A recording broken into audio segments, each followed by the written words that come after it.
তাদেরকে দিতে হবে, এর মধ্য দিয়ে তাদের গন্তব্যের দিকে তাদেরকে এগিয়ে যেতে হবে। সেই পরিপ্রেক্ষিতে আল্লাহ রাব্বুল আলামিন এই আয়াতগুলো এখানে পেশ করেন।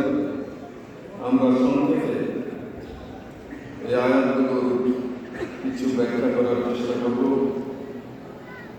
আয়াতের প্রথম অংশ, ওয়া লাকুম আল্লা তুনফিকু ফি সাবিলিল্লাহি ওয়া লিল্লাহি মিরাসুস সামাওয়াতি ওয়াল আরদ। এই পর্যন্ত আয়াতে আল্লাহ রাব্বুল আলামিন একটি সার্বজনীন ধারণা মানুষের মধ্যে তুলে ধরেছেন। সেটি হচ্ছে যে দুনিয়ায় যত ধন দৌলত সম্পদ আছে এবং যারা আমরা আল্লাহ সৃষ্টি অপরাপর সৃষ্টি সব সৃষ্টির এই গোটা বিশ্বজগতেরই মালিক হচ্ছেন আল্লাহ রাব্বুল আলামিন। সুতরাং সেই মালিকের পথে তোমরা কেন খরচ করছো না, কার পূর্ণ করছো? তার মানে কি তোমরাই সব কিছুর মালিক হয়ে গেলে? বা আল্লাহ তাআলা যতটুকু তোমাদেরকে মালিকানা দিয়েছেন এটা তিনি ছিনিয়ে নিতে পারবেন না, এরকম কিছু তোমরা মনে করছো? এইভাবে একটি প্রশ্ন রেখে আল্লাহ রাব্বুল আলামিন এটাই পরিষ্কার করতে চান যে বিশ্বজগতের সব কিছুর মালিক হচ্ছেন মহান আল্লাহ রাব্বুল আলামিন। তিনি যাকে যতটুকু দেবেন ততটুকুই সে পাবে, এর বাইরে সে পাবে না।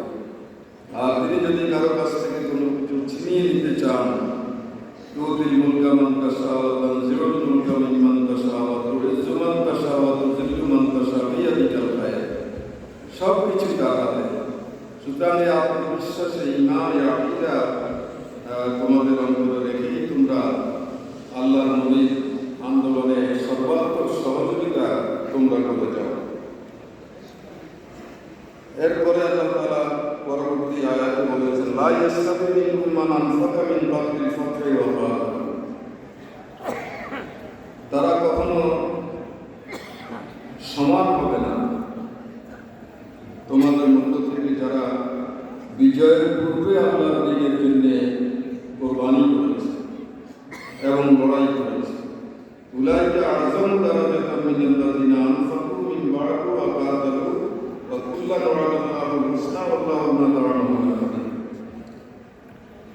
যারা বিজয়ের পূর্বে আল্লাহর পথে লড়াই করেছে এবং এই লড়াইয়ে মালের কোরবানি করেছে, তারা আযম দারাজাতান অনেক বড় ধরনের মর্তবা, প্রতিদান, সওয়াব আল্লাহ রাব্বুল আলামিনের কাছ থেকে পাবে তাদের থেকে যারা বিজয়ের পরে আল্লাহর দ্বীনের জন্য অর্থ খরচ করেছে, লড়াই করেছে।